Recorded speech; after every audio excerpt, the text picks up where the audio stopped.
Hello friends, I am Dr. Kamla Upadhyay. Today's lecture is based on snow trout farming. In this lecture, I will discuss about snow trout, its distribution, habitat, its status in India, and I will also discuss about the basic knowledge of the fish farming. Okay, so let's start. Friends, before I discuss about snow trout, I want to say a heartfelt thanks to all my viewers from all over the world who watch this snow trout farming video, which was in Hindi version and makes me number one in YouTube. You can see that. And here I place top of the countries who are watching this video. Beside this, there are another countries which are also watching the same video. So the video is watched from all over the world. That's why I am feeling very grateful to all my viewers for watching this video and giving me a place in their heart. Friends, I know you do not know the Hindi language. That's why I make this video for you people only in English version. And I search in this video about snow trout very new things. So I am promising you that when you will watch this video, you will find so many things about snow trout and it will make you satisfactory.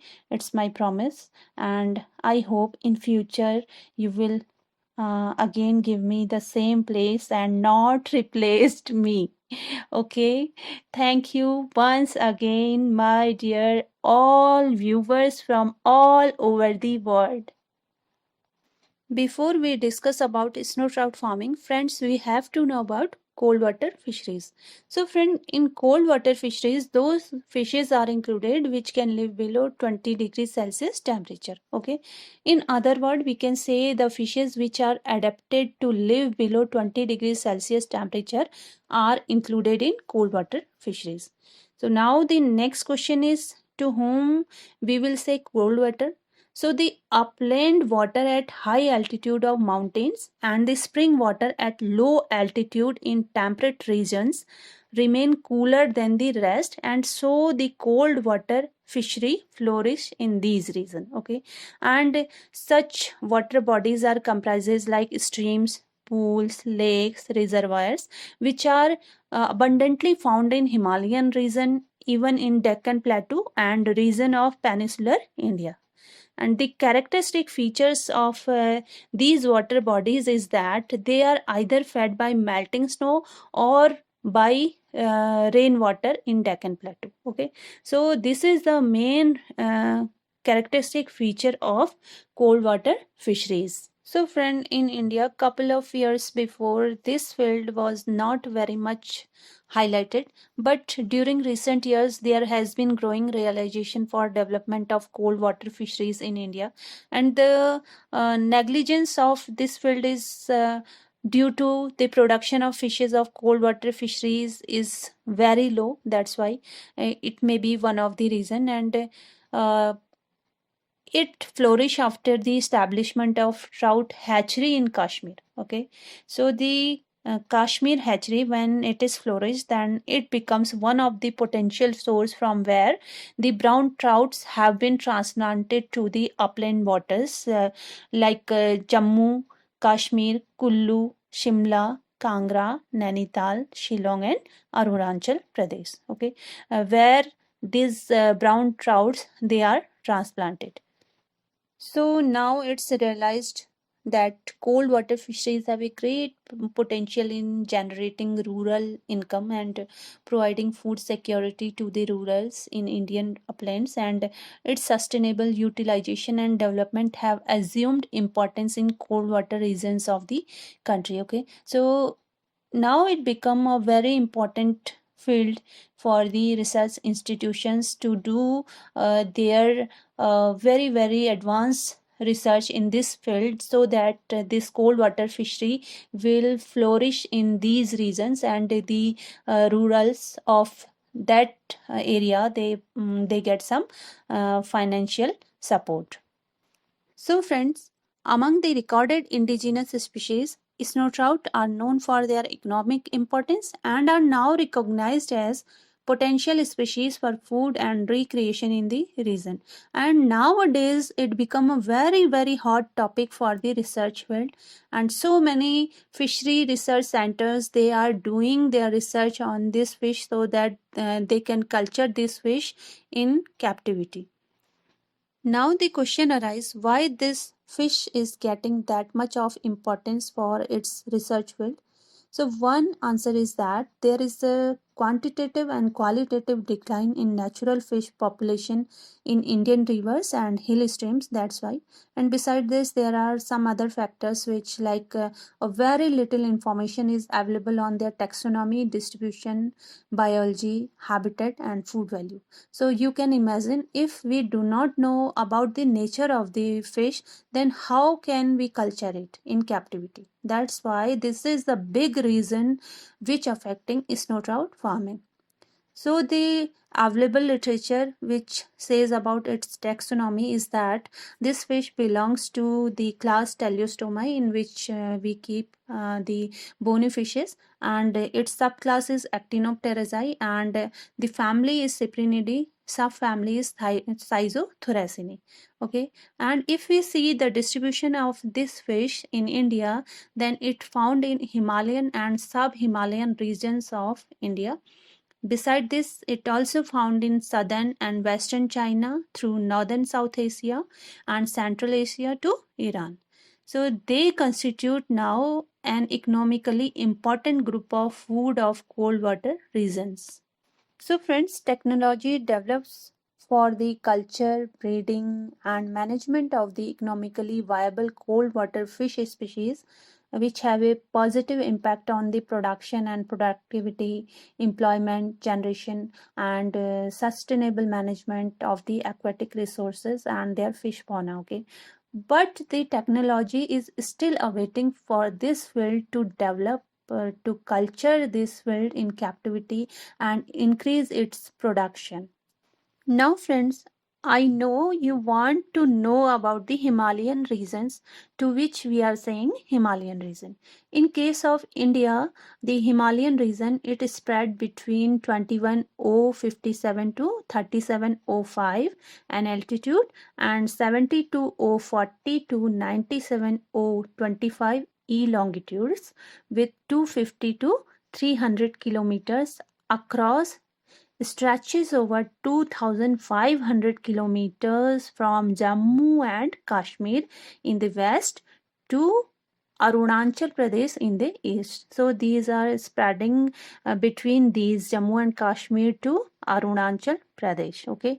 Now let's see how many states they are coming in this region in India. So basically there are 12 states of India which includes in these Himalayan regions, like firstly Jammu and Kashmir, second you can see Himachal Pradesh, then third one is Uttaranchal, which we say Uttarakhand now, and fourth is Sikkim, then Arunachal Pradesh is fifth, then in sixth position is Nagaland, then Manipur, Mizoram, then Tripura, Meghalaya.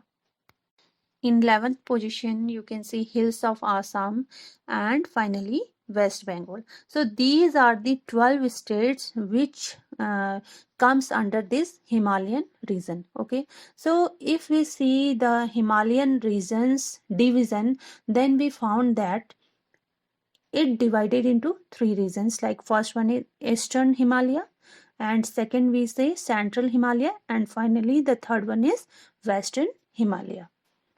If we see snow trout species of these regions, then Schizothorax isocinus, Schizothorax progastus, Schizothorax richardsoni, and Schizopygopsis stolitsky. These are the main species of snow trout which are found in these regions.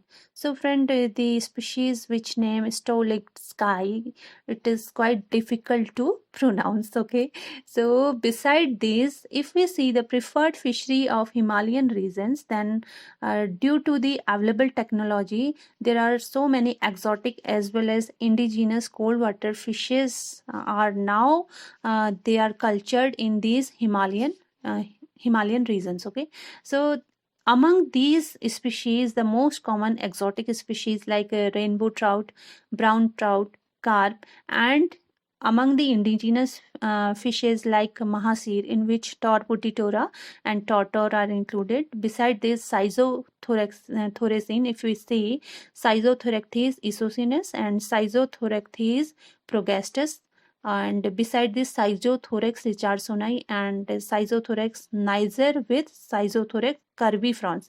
These are now cultured with the help of the available technology, but basically the preferred species which cultured through these technology are like Torputitora, Schizothoraxis progastus, and Schizothorax richardsoni are the most preferred fishery because of their wide range of distribution in the Himalayas. Let's see status of India in snow trout farming.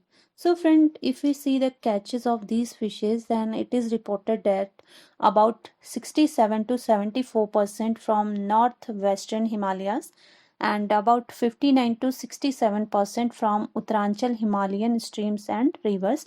These fishes are catches in these percentages, which affecting the overall size frequency, which have gone down by 10 to 20% over the years. And beside this, indiscriminate killing, destructive fishing methods in which the locals they use to kill this fish or to catch this fish some toxic agents, and they even also use the electric currents and which affecting their ecological degradation, the inherent biological factor of low fecundity and their long hatching period. Okay, so these have been added its decline in the natural stream. Beside this, now the scientists they are working to protect this fish in situ as well as ex situ conservation efforts, which have been identified based on the research assessment of Schizothoraxine.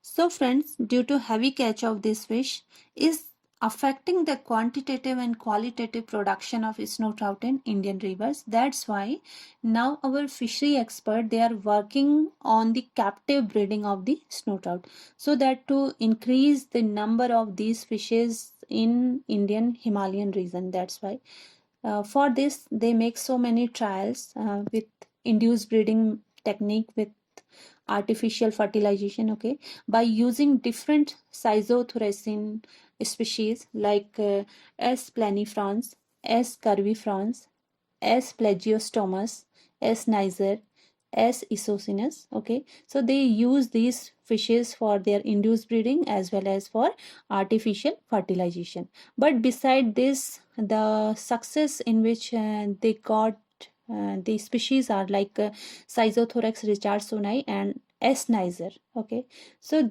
there is still a work to be done on Schizothoraxine seed production to achieve a fully viable fingerling stage, which could be released into rivers and lakes so that to increase the number in these areas.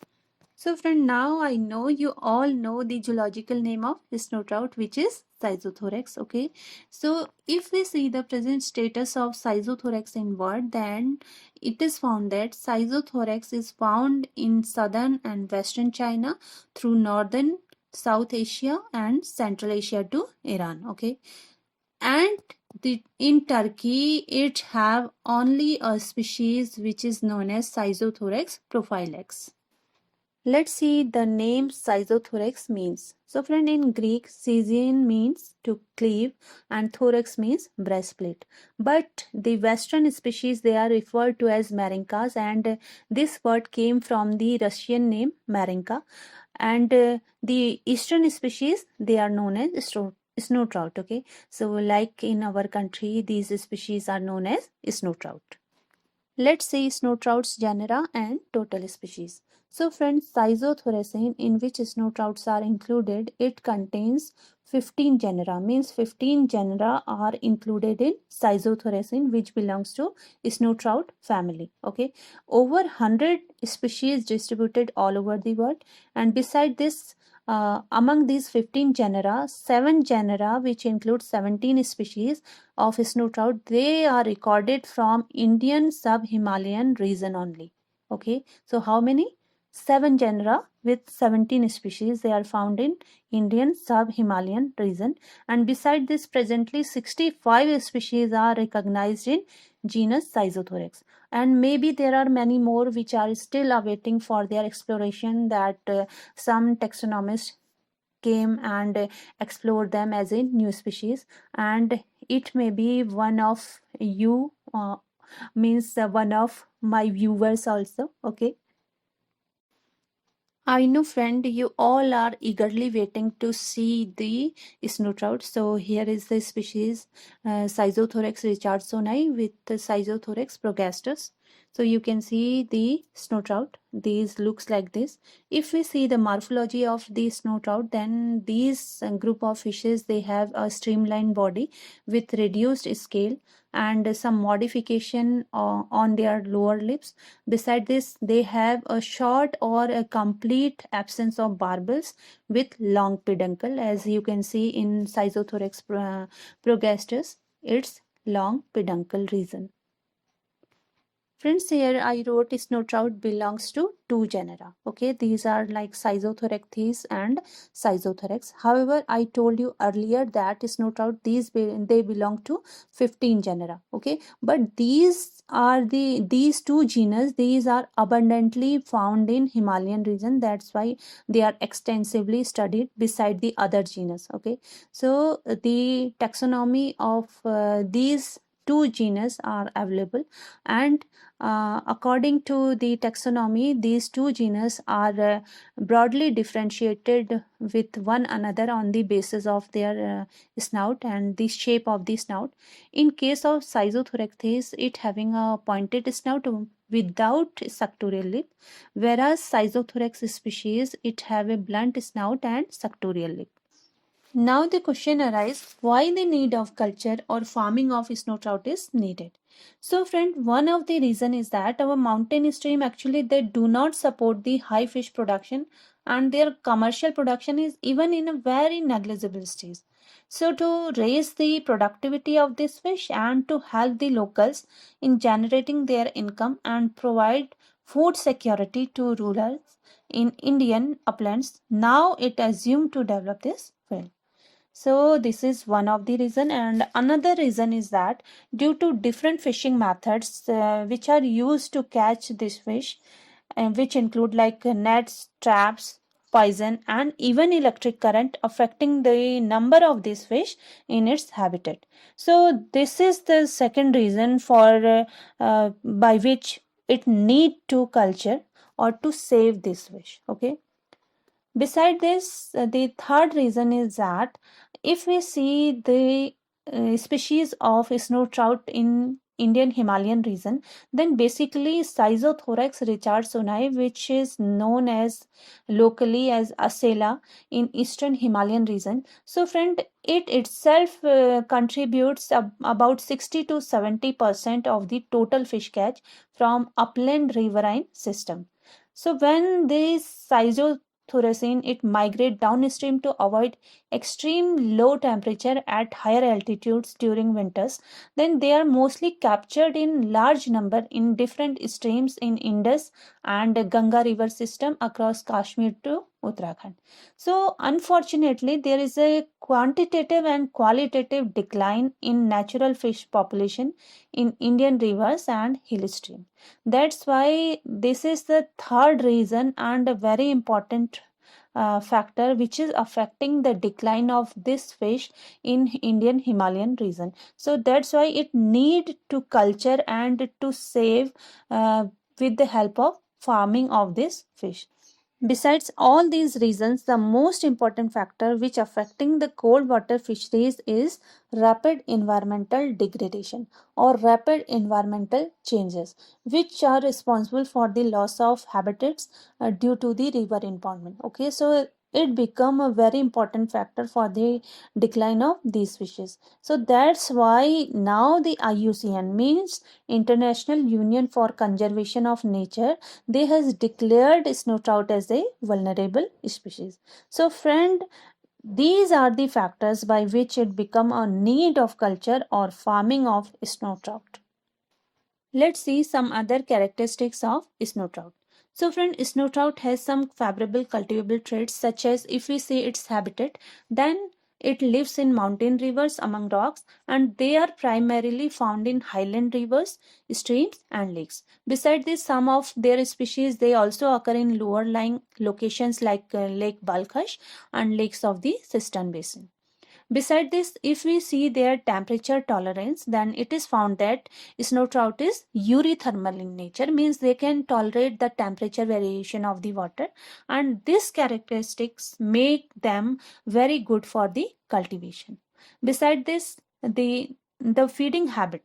Okay, if we see the feeding habit of this fish, then it is found that these are herbivorous in nature and they are mostly periphytonic or phytophagous feeder. Okay, and because they have a transverse inferior mouth, and that's why due to the presence of this transverse inferior mouth, they are adapted, or uh, they can scrap the attached algae from the surfaces of the stones, and they are also detritus feeder. Okay, beside this, the most important factor for their feeding habit is that they can be culture, or they can culture on supplementary feed. That's why this characteristic makes this fish good for cultivation. Beside this, if we see the maximum length reported, then the reported maximum length and weight of different species varies from 25 to 60 centimeter and 1.5 to 5 kilogram respectively.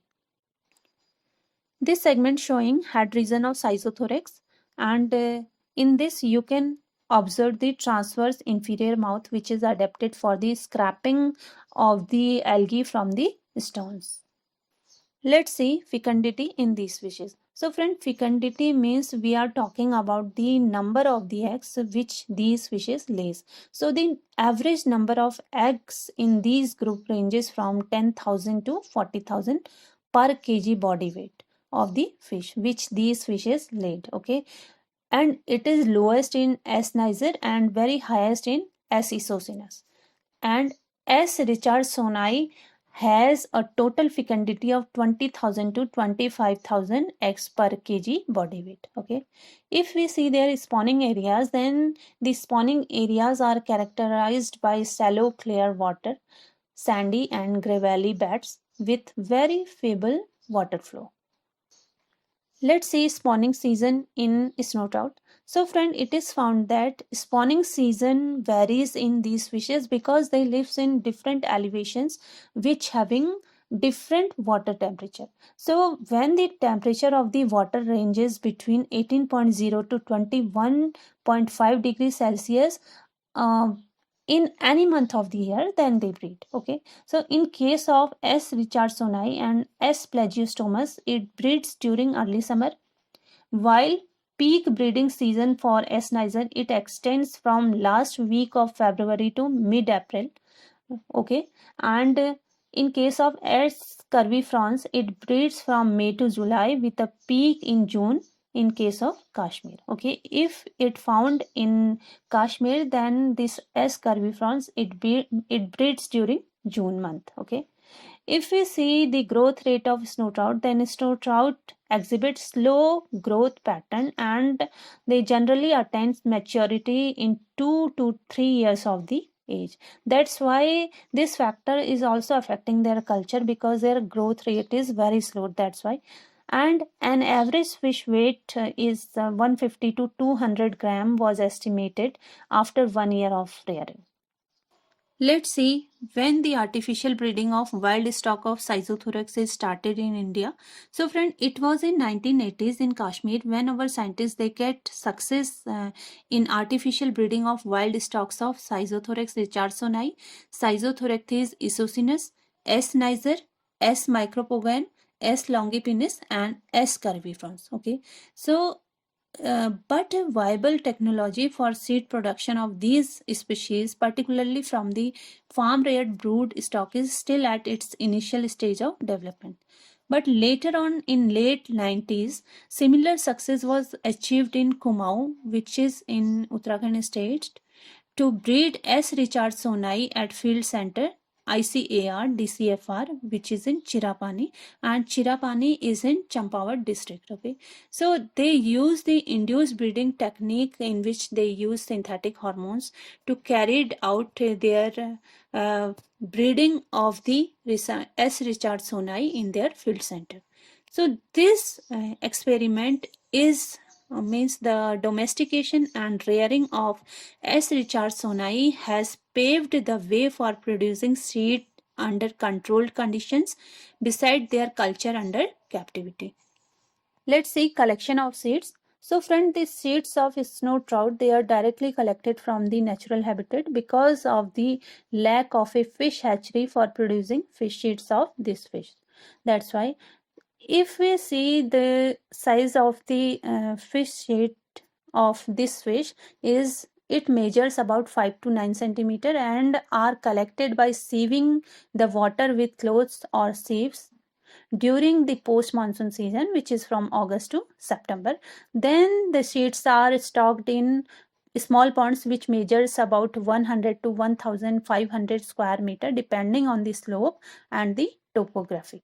So this is the main reason which is affecting the snow trout farming due to the non availability of the sheets in any hatchery. That's why when the eggs of snow trout are collected from their natural habitat, then the next step is their incubation or hatching. So friends, during the incubation period, snow trout eggs are very prone to several diseases if they left uncared. And due to this reason, many farms of Indian Himalayan region, they face heavy losses. So during the hatching of the eggs, they need a very careful handling. So for this, time to time prophylaxis should be taken against fungus by flushing hatching trays twice a week for 30 minutes with malachite green in the given ratio. Beside this, a continuous water supply is needed for their proper aeration, and the supervision of the hashtags is very important for their proper growth. So friends, as a result of all this careful handling of eggs, it results into 94% survival from green egg to swimmer fry in comparison to conventional practice where only 30% survival rate occurred. So friend, the wide application of the improved technology, it results in achieving 80 to 90% success in several hatcheries in India like in Kashmir, Himachal Pradesh and Uttar Pradesh. After hatching, the fry they kept in nursery ponds for their further growth, and for this the conventional diet is also applied. So friend, if we see their growth pattern, then however we discussed this segment earlier, then they show a very slow growth pattern and generally attain maturity in 2 to 3 years of the age, and they get only 150 to 200 gram of their body weight after 1 year. So these are the reasons which are affecting the farming of the snow trout also. Let's see why the snow trout farming is not performing well. So friend, when the snow trout farming is started in the year 1990s in several fish farm in Kashmir, Himachal Pradesh, Uttar Pradesh, Arunachal Pradesh and Sikkim. So friend, at that time these aquaculture facilities was based on the availability of water in required quantity and quality, and among these most of the farms they received water supply from direct snowmelt glacier fed stream. Okay, but presently the heavy load of silt reaches in these farms from February to September, and it is due to the soil erosion and deforestation. That's why the silt, the heavy load of silt is reaches in these farms. That's why so they perform only during October to January when the silt load is low. Okay, so these are the reason by which the snow trout farming is not performing well in India. Let's see the important factors for construction of snow trout farm. So friend, before we construct a snow trout farm, the factors which should be in our mind is that firstly we have to make a layout of the farm and its pond. Okay. Then the next one is the number of fish ponds and selection of the type of the fish culture. So before we make the ponds, we have to select a particular kind of fish. According to its life cycle, we have to make the number of ponds. Okay. So second one is this. Then third one is selection of suitable fishes for culture. So in which area we are making our fish farm, we have to know the fish should be adapted for the particular environment. So it is selection of suitable fish for culture. Then next one is conditioning processes of pond, in which we have to take care about the pond. Okay. Then stocking densities, estimates of fish stock and methods for systematic control of their development. So this is another factor. And next is availability of natural food resources, their better utilization and intensification, in which mainly the feeding of fish and pond fertilizers etc. they comes. Then the next factor is methods of harvesting the fishes and their utilization. So if we get the yield, then we have to know the methods of their harvesting and the utilization of the fishes. Then next one is transportation, preservation and processing facilities. So if we have a market to sell the fish, then we have to know about the transportation, then preservation of the fishes and their processing facilities. So these all are the important factors for the construction of a snow trout farm or a common fish farm. Now, if we are going to construct a fish farm, then the first thing we should be considered is that the selection of site. And the selection of site included three main factors like topography, in which the shape of the land is included. For an ideal pond, the ground should neither to be too flat nor too hilly. Okay, so it have a slight depression with high land on three sides and a narrow outlet on the fourth. So it will help in easy evacuation of the pond. After the topography, the another factor is soil. So the soil have the ability to hold water. It is the main important factors to construct a pond, and the clay soil considered as a good soil for the pond construction. The pH of soil should be ranges between 7.2 to 9.0, means slightly alkaline. And beside this, the soil should be rich in nutrient. And the finally is the depth should be about 1.5 meter of the pond. Okay, the next thing and very important thing for the construction of a fish pond is that the water supply, means sufficient continuous water supply should be there where we are constructing the pond, and the water supply may be dependent on the different sources like lakes and reservoirs, springs, it could be rivers, canals, surface runoff or wells etc. Let's see process of fish farming and construction of different ponds. So friend, for a successful fish farming, we have to make different kinds of ponds, and among which firstly we have to make the bigger tank which is called as head pond. So friend, this bigger tank which is called as head pond and also called as water supplying tank, it always constructed near perennial source of water, means the perennial source of water may be the springs or the rivers or the canals or any kind of source which could supply the continuous water to this tank. Okay, and the purpose of this pond is to fulfill the whole requirement of water of the whole fish farm. Okay, so in other word, we can say this is the tank which fulfill the requirement of the water supply of the other ponds of the fish farm. So it is called as head pond, and it is very big in size. This segment is showing the infrastructure of a fish farm. So the fish farm always have a larger tank which is called as head pond. So as I told you earlier that this head pond always constructed near the perennial source of water and will fulfill the whole requirement of water of the fish farm. So beside this bigger tank, there are many other smaller ponds like breeding pond, which is used for the breeding of the mature fishes. Then hatching pits, which are used for the hatching of the eggs. And these two ponds, like breeding ponds and hatching pits, they always placed or always constructed near the perennial source of water. And beside this, there are some nursery ponds. Then rearing ponds are also there according to the age of the fishes.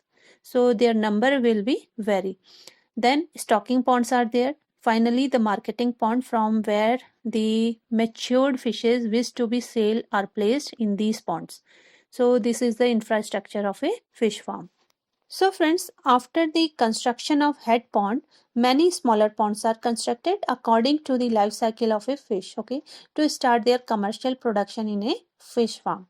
Firstly, the seeds are either collected from their natural habitat or from some hatcheries, or the mature fishes are led to bred in farm in the another kind of ponds which are called as breeding ponds. And these ponds are seasonal, means when the season of the breeding of the fishes is there, then these ponds are used. Otherwise they are normally they are dried in condition. After the construction of breeding ponds, then the other kind of ponds which should be constructed are called as hatching pits or sometimes called as spawning ponds. And the length of these pond is 8 feet, these are long, and 4 feet broad, and 2 feet is their depth. And these ponds are always used for hatching the fertilized egg and always located near the riverine collection ground. And continuous supply of water flowing is desirable for aerating the eggs, okay. So these tanks are also filled with hapa called hatching hapa, which is made up of basically two layers of cloth inside which the mosquito curtain cloth is used, and outwardly it is covered with coarse cloth, okay. Then the spawns are collected in the hapa where the hatching takes place, and this hapa also helped in collection of pure seeds of the fishes. In next segment, we will see what is the hapa and how these hapa used. Here you can see the cloth hapa. This hapa is made by two layers of cloth. The inner box, which is made by mosquito net, in which the breeders fishes or spawns are left for breeding, and its outside is covered by cloth, as you can see in figure. All its four sides are tied with four bamboo poles, and the hapa always suspended in water, okay. So friend, the hapa prevents the escaping of fishes and mixing the eggs of other fishes also. And when the breeding is completed inside it, then the fishes are removed from the hapa and the eggs they left here for further hatching, okay. So the main benefit of hapa is that the fish farmers, they get the pure seeds of the particular fish from this hapa. Nursery ponds are another kind of ponds which are constructed in a fish farm, and sometimes these are also called as transplantation ponds, and the length of these ponds is 50 feet long, 50 feet broad, and 4 feet is their depth. And these are many times these are seasonal because during summers they are dried up. And in these ponds, the young fry about 3 to 5 days old are transferred from spawning ponds to nurseries, and where they remain for about 30 days.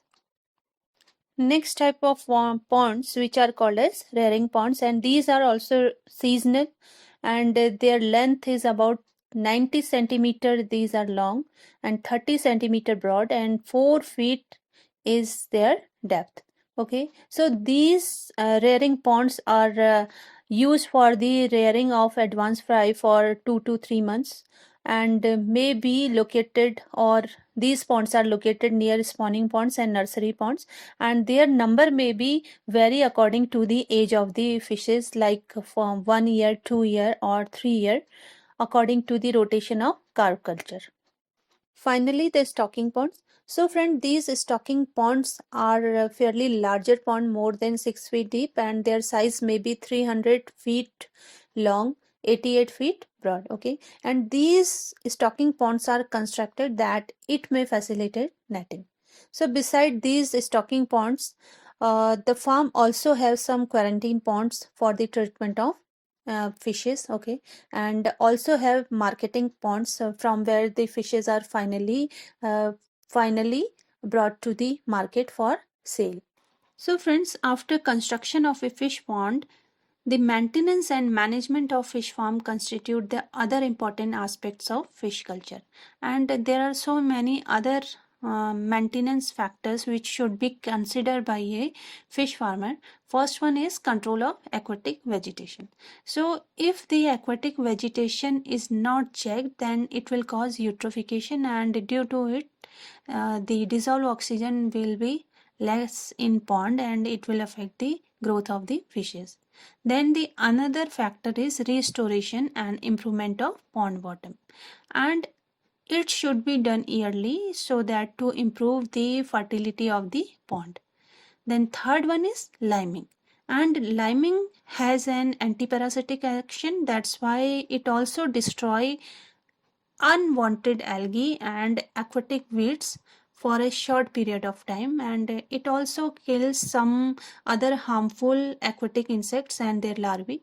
Besides this, liming have so many qualities. Okay, and it will restore the dissolved oxygen of the pond also. Beside this, pond fertilization is one of the key factor in increasing the maximum carrying capacity. So friend, for this the organic and inorganic fertilizers can be used, and the main purpose of the fertilization is to develop natural food and save artificial food. Beside this, control of various physico-chemical factors in this, like to check the pH of the pond water and the oxygen concentration, etc. Then next one is prevention of fish diseases. So friend, the fish which are diseased, they should be removed from the pond so to stop the spreading of the disease to other fishes. Beside this, the other factor is control of predatory and weed fishes, then control of aquatic insect. So friend, these are the important things which can affect the fish culture of the fish farm. Okay, so these two things are very important to check. Beside this, the artificial feeding. If the pond not producing enough amount of food, then artificial food can be given to the fishes, so it should be checked time to time is the food is properly and in good amount is available in pond or not. Then lastly, fishing or harvesting. If finally the harvest is get or the yield is get by the fish farmer, then what he will do with it? So he should know what to do with the fish. Okay, so he should know about its marketing and the different harvesting processes before to sell the fish. So friends, let's revise again a fish farm. So as I told you, a fish farm should have a very big size of pond which is called as head pond, and this head pond is used for the water requirement of the whole fish farm and always constructed near the perennial source of water. Beside this bigger tank, there are so many other kind of ponds like breeding ponds in which the mature fishes are let to breed, then hatching pits in which the eggs are hatched and the fries comes out from the eggs, then the nursery pond in which 3 to 5 days fries are kept for the further growth.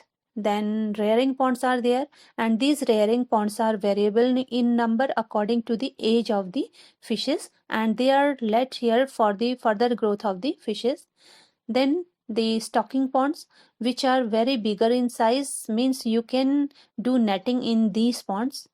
Then finally the marketing pond in which the fishes which should be marketed are kept in these ponds. Okay, so this is the whole infrastructure of the fish farm. Now the conclusion of snow trout farming. So friend, the limitations behind the snow trout farming in Himalayan region, which I found that the Himalayan waters of India, aquaculture has so far failed to meet the demand of stocking material.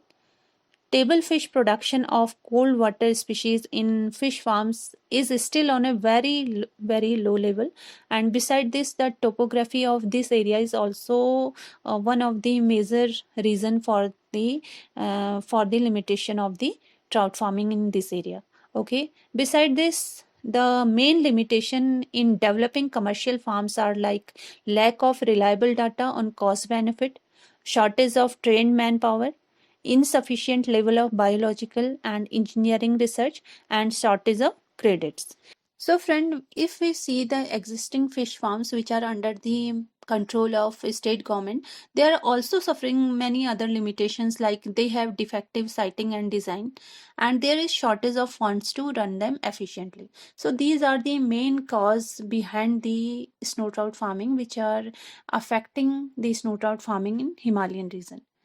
If we see the history of snow trout farming, when it began, then it is in late 1970s by the Central Government Research Center under the Central Inland Fishery Research Institute, and later on by the efforts of this institution, they again opened another cold water fisheries like National Research Center on Cold Water Fisheries, which is basically in Kumaon region, and in Uttarakhand, Cold Water Fisheries Research Institute, which is in short called as ICAR DCFR, which is in Bhimtal. This institution is basically working on snow trout farming or cold water fisheries of Himalayas under controlled condition. If we see the present stage of snow trout in Indian upland, then we found that this fish is prone to decline due to several anthropogenic activities and natural disasters. Besides this, the natural behavior of the group means the natural behavior of this fish is also one of the important factor or limitation for its self propagation in nature. Now the question is how to save it and increase its production. So we can do many things, like it requires attention for the conservation and propagation through in situ as well as ex situ measures. And if we see in situ, then it means aquaculture under controlled condition for propagation of the group by developing artificial breeding programs for high sheet requirements. For this, better management of incubation patterns and rational management of water bodies, including development of sanctuaries where the fishing would be banned. The breeding grounds of the fish need special protection by declaration them as no fishing zone or protected area. So friends, by all these ways we can protect this fish and we can increase the population of this fish in Indian Himalayas. So friend, this is all about the snow trout farming in India. I hope this lecture will help you in your studies. Thank you.